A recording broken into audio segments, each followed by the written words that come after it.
Hello and welcome. My name is Mute Olori and this is Total Woman on AD4 TV Radio.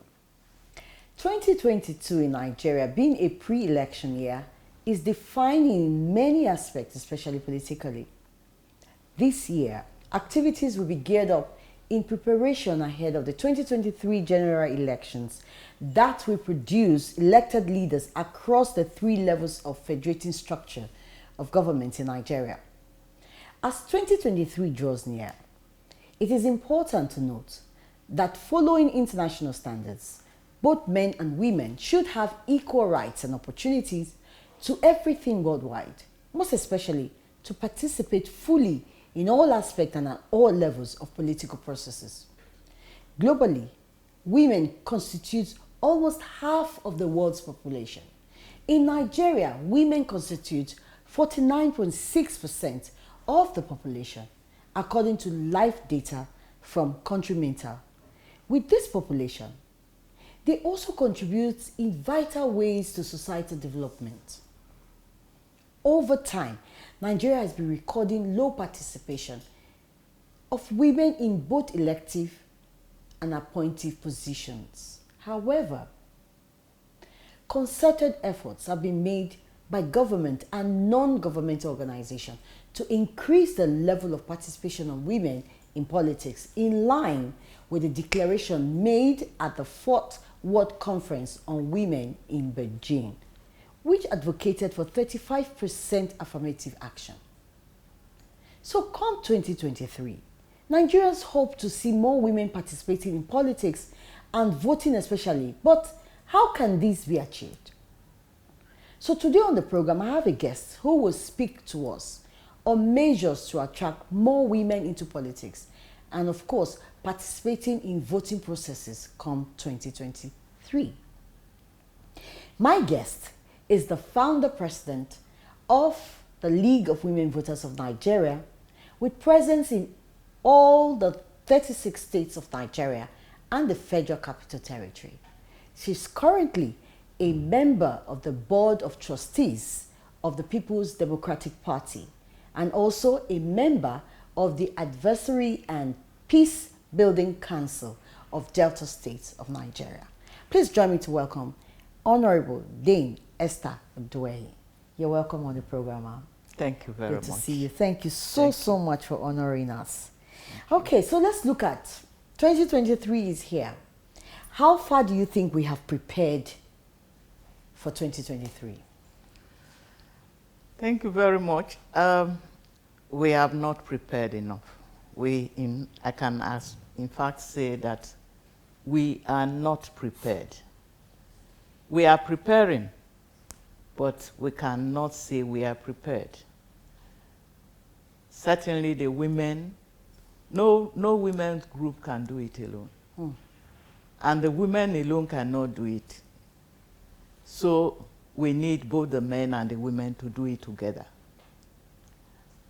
And as I said, no one women group can do it alone. So League of Women Voters, for example, is mobilizing some other women organizations and putting together our women, sensitizing them and going around on advocacy to draw attention of the various agencies to the need, and the political parties, of course, to the need to include more women come 2023. I saw a program on one of my platforms yesterday, Adamawa branch chapter of League of Women Voters has during the week mobilized other women groups to a town hall to discuss how they can get the women more involved for 2023. So with your words of experience and knowledge in politics, what would you say are the major factors hindering Nigeria as a nation from attaining the 35% affirmative action? Well, of course, Nigeria, you can think about culture in some parts of Nigeria. Secondly, of course, there's this male chauvinistic attitude of many of the men in politics. And then again, the women shying away, thinking that coming out makes the society feel you are not responsible. I think that is a very major aspect. I agree. And over the years, many of us have come out.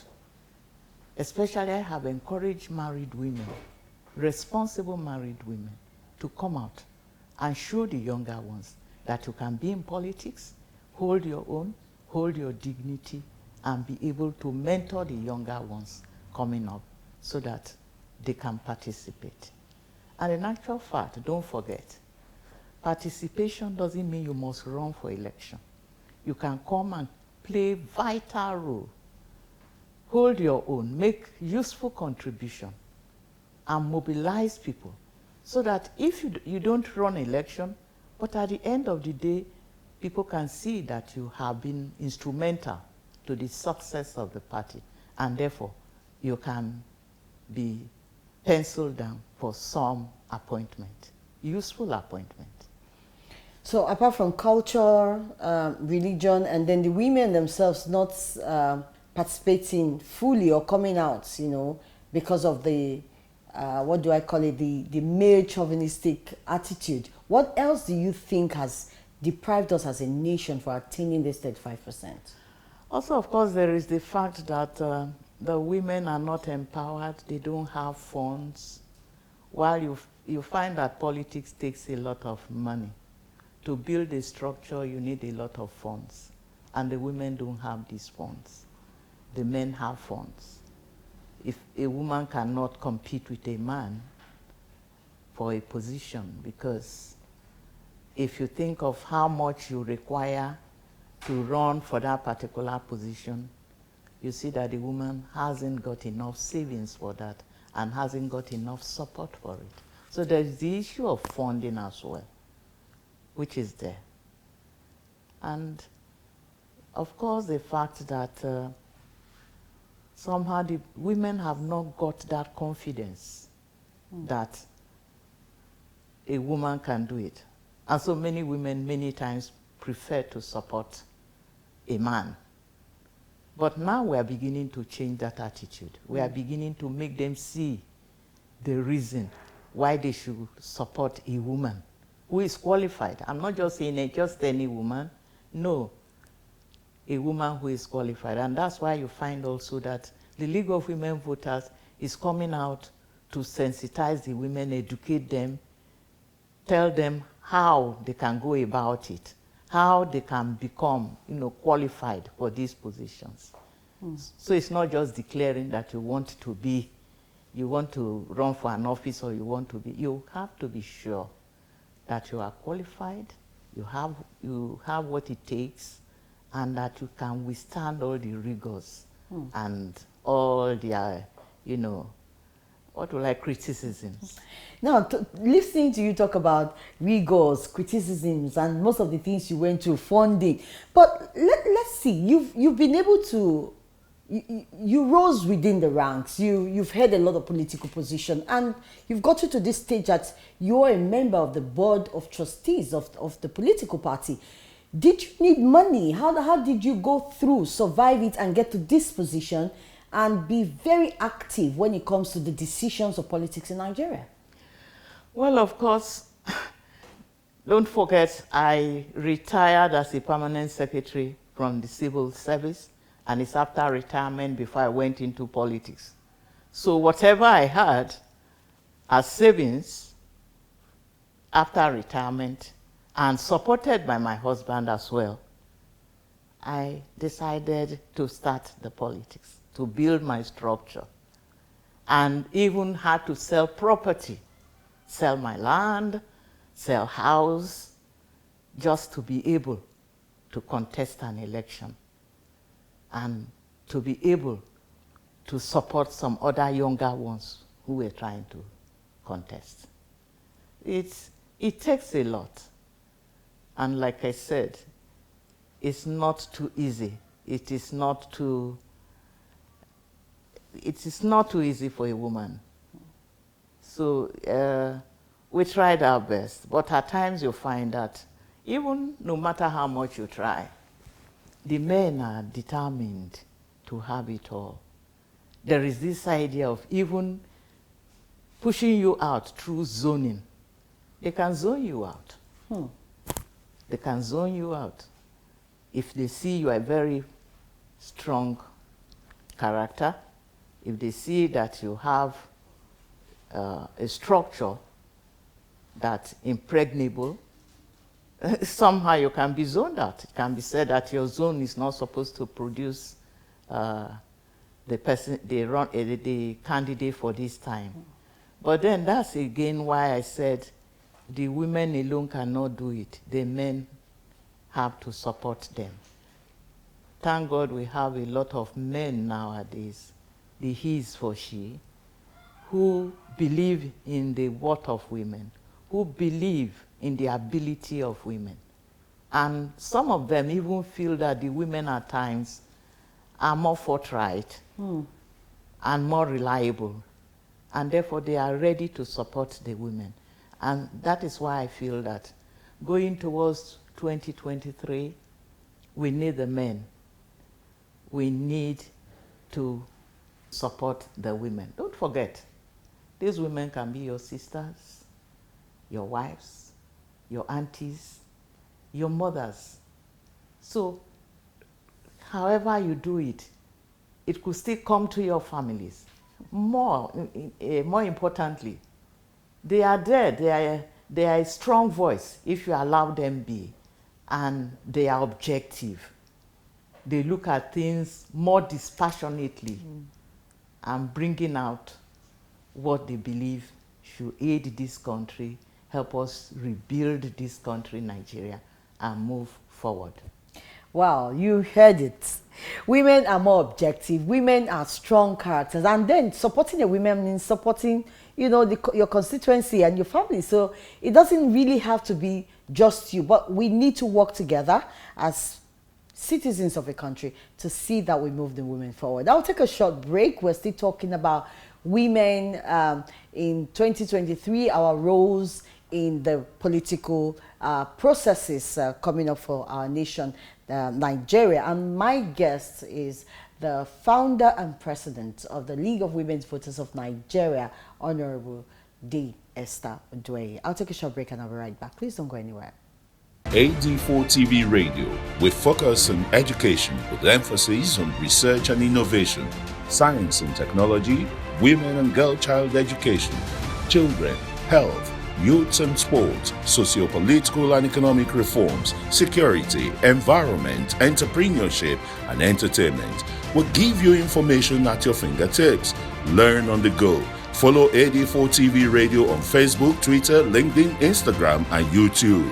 AD4 TV Radio, reliable and credible. We love you, AD4 TV Radio. I am a total woman. Welcome back. It's still Total Woman on AD4 TV Radio, and we are talking about increasing women participation in governance, politics, and voting come the year 2023. So, my guest, Dame Esther Odoye, is the founder and president of the League of Women Voters of Nigeria, and also a member of the board of the trustees of the People's Democratic Party. Ma, what are your expectations from Nigerian women come this 2023? Well, I expect to see more of the women come out to contest some of the positions. I expect to see at all levels, actually. I'm glad I've already heard of some women who have, in fact, declared their interest in the presidency. Good. Unfortunately, I must say that Nigeria as of today is not ripe for the woman president coming from these parties that are not women friendly, if we put it It's that not way. just women friendly. I'm talking about the parties they are declaring interest in. They are not the major political parties. That is what I mean. Okay, like the major parties, the PDP, major the parties, APC, yes, and so on. far, yes. It was a different thing if Nigeria, for example, had independent candidate, and you say you are trumping up a woman, in which case you go all out canvassing, all Nigerian women come out and see this woman is qualified, come and vote for her. It's a different thing. But right now in Nigeria, you depend on the political parties. And if you come out in a major political party, then your chances increase. But if you are coming out in some of these new parties that have not really got structures and not developed, then it becomes a problem. So as I was saying, I'm glad to see that some women have already declared interest. At that level, at least, let it be seen. Let the narrative change. It's not just that only the men can come out. But women should not just come out just for the sake of coming out. Then it doesn't have any meaning. I want to see qualified women coming out for positions they know they are qualified for. Oh, they know the capacity, they have the capacity for it, and they can really get the people to support them. Let them come out for House of Assembly in the various states. Let them come out for House of Representatives, for Senate. And of course, for those states that haven't done their local government elections, let the women come out. In fact, my best bet was the council elections. Start from there. Mobilize the women for the council elections. We have them as councillors, and so they can now come and support the women who are coming out for House of Assembly and the House of Representatives, Senate, and so on. So I expect to see more Nigerian women coming out to contest these elections. I also expect to see more Nigerian women who are serious coming out to support candidates. Candidates, whether women or men, whom they believe will make a change in the society. And so if they come out to support the various political parties, then they become, you say you have godfathers, so they become godmothers. Wow. And so they can be there, and they have a role, and they will be able to help to support and trump up female appointees at the various segments. Come to think of it, there was a time that in Nigeria that women were so powerful that they can sponsor, even own political parties. And I can't understand what happened that we really, came out of there. Because you mentioning it, I can reflect. We had the About Women's Riot. We had women that were so powerful. We had the Amina, of Zaria. Powerful women that could lead and their voices could be heard. And then we also have Dogoyaro, who was the first president of the National Council of Women. These were powerful and strong women. So what can we do differently now that 2023 is coming and our voices need to be heard? What can we do to get more women out there to participate in the voting process? Well, somehow now INEC is doing the continuous voter registration. We are on the field trying to encourage women, girls, and even men to come out and register. Because first of all, you have to register, have a PVC, so that you'll be able to vote. So we are all over the place. We are in the marketplaces with our jingles, and our posters are all over the place. Come on, have you registered? Come and register, keep your PVC. That is your right. It is your ticket. So that's the first step. Government. That's the first step. Go register and get your voter's card. Yes. And that is very important. Go register, get your voter's card, keep it with you. Don't give it to anybody. Don't leave it with anybody. Because it's your meal ticket. It is your meal ticket in the sense that it will help you bring better leaders who will make Nigeria a better place for you to be able to feed yourself, your children, your families. And also, it will help give you power and a voice in Nigeria. So enough of the shouting. First of all, if you need a change in Nigeria, like you said, if you need to change the narrative, the first thing you need to do is go get your PVC, and that is your power, and that is your ticket, your meal ticket, not 500 naira from 500 naira or a small cup of rice or wrapper. No, it's your meal ticket. So part of the objectives of the League of Women's Voters of Nigeria is to empower all women, accelerate the participation of women in all arms of government, as well as stimulate women towards entrepreneurial skills acquisition. How have the organization been able to meet up with this objective? Well, it's not easy, but thank God, each day we are progressing. We've been able, for example, in recent times, to partner with Action Aid to run this women leadership program, where the women are sensitized with the women. We even give them training, as to their rights, as to how they can improve their families, as to how they can improve their voice in this society, and so many other things. We also are partnering with NDE. NDE has been giving us training slots. Because we exist in every state of Nigeria, NDE is doing much with us, training our women in very many areas of, what will you call it? Entrepreneurial skills. Some people went, they did hairdressing, tie your gele, bake cake, so many other little things that can bring some extra income, put some money in your pocket. And you can imagine if there are women who over the years, all they needed to do was to fry akara and they were able to send their children to school.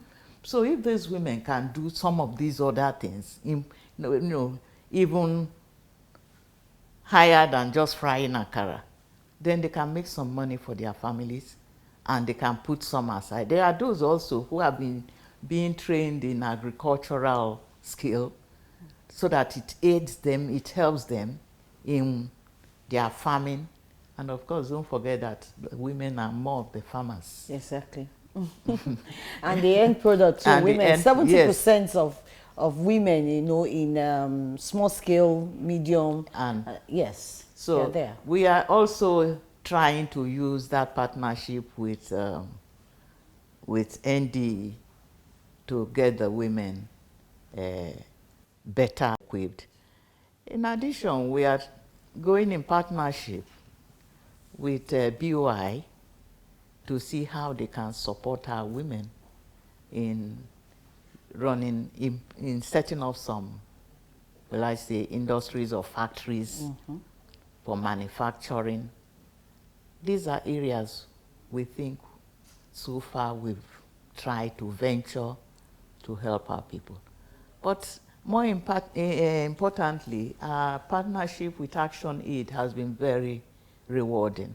Do you see this empowerment as a way of curbing vote buying when elections come in, or just strictly just to put food on the table? Of course, we see it as a way of curbing vote buying. A woman who has enough funds to feed her family, a woman who wakes up and she has had her meal and she's able to send her child to school, will not come to you and take your 500 naira or your wrapper or your, is it 5 kg rice or even less than that at times, so as to sell her 4 years rights. 4 years rights, knowing that in the next 4 years, she has to just stay there. They want, even if it's 1,000 naira they give them on the queue to go and vote, of course they will say no. Do you remember the case of the woman in Anambra? Yes. Who rejected the money that was offered her. You see, you know, good enough. She rejected that, but she got something higher at the end. And also, in addition, she also got attention of course, of not just women all over Nigeria, but Nigeria as a whole. Yes. And that sends the message that taking the money does not do you good. You are better off standing and voting for the right leaders. Because these people, they take your money, they give you this money, and they feel they have played their role. You clap and you dance for them, and that's all. And when they get there, they forget that you were there. They forget that you helped them to get there. So all we are telling women now in the workshops we are running is stop dancing for them, stop clapping for them, stop taking their wrapper, stop taking whatever it is they are giving you. Just look them in the eyes and say, what will you do when you get there? Tell me what you are going to do. How will it benefit me and my children? How will it benefit Nigeria? And that's why you find that the League of Women Voters is going to have this debate in every state with office holders. Help them, let them come and tell us what you have in store for women. But not just women. How are you going to improve the life of the ordinary Nigerian and our country in general? We hope to hold this debate since we are in every state. Wow, wow. In fact, you just took the question off me, because my next line of question and our final question for today was just to ask you, with the name as it implies, the League of Women Voters of Nigeria, how are you going to make sure that women come out more? What different method or strategy have you in place to see that we have more women? And I know that women, it's not just older women, but once you're 18 years, you are entitled to get. So how do we, what is the League actually going to do differently from what you've been doing before to see that we have more women come out in 2023? In essence, what is your role towards 2023? Well, you find that we have tried to increase youth activities within the League. Our youth forum, the youth wing of the League, is now being very active and vibrant, because we believe that they are more in a position to mobilize their colleagues, their friends. Don't forget, the League attracts to itself females of 18 years and above. We go into the universities, we go to schools. Once you are 18 and you have registered, we talk to you. So advocacy, really moving around, the older people, we going around, and the youth themselves going to fish out their friends and their colleagues, all of them, to come and say, look, this is it. Let us join these older women. Let us see that we chart our future. And we ask the older women to support them in any way. It can be donating some funds to be able to run these workshops. It can be, you know, providing accommodation for them to run these workshops and giving them transport money to move around.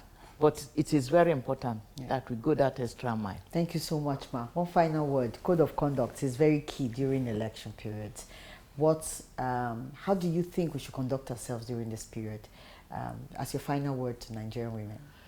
As a final word to Nigerian women, behave yourselves. Try and carry yourself with dignity. Make sure that you let the men, in particular, see in you a quality of leadership rather than see you as a thing for play. Wow. That is deep. That is huge. Thank you so much for being my guest on the show today.